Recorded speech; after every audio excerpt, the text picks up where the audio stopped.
Well, welcome back. We're glad you're joining us. We're talking about bad faith insurance claims. So I believe we have a caller we're going to go to and see what's on their mind. I was calling because I had an injury, a fall in a store, and I went to the doctor. I actually have an aggravated disc in my back. I haven't been able to go back to work, and I've been going through physical therapy. But once the store contacted me, they told me that they would not be liable. But I don't feel like I should be liable. And I'm stuck with a bunch of bills, hospital bills and doctor bills, and I don't know what to do with this. Yeah. So is that something you hear? Kind of the he said, she said, I don't feel like I should pay it, they should pay it, and sort of the tennis match?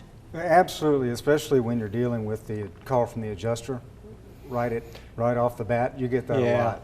And sometimes they try to take an interview really quickly from the person, and that's usually a bad idea before talking to a lawyer. Tell our viewers why. Yeah, I will. And it's a lot of people think, well, if I'm telling the truth, what do I have to hide? Well, that's what happens is that statement will get played years later in a courtroom, and then the defense lawyers or the company's lawyers will try to pick it apart. And when you and I are having a conversation, if we're talking, then we might say things kind of loosely, or we might think out loud a little bit.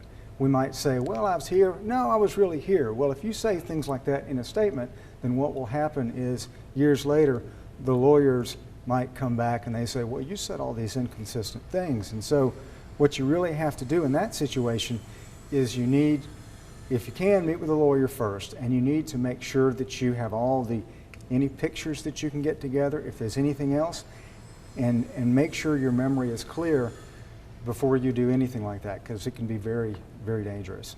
Yeah, and most folks, they're not really schooled on legal terminology and medical terminology, and so a lot of times when I've seen when they're giving statements without a lawyer present,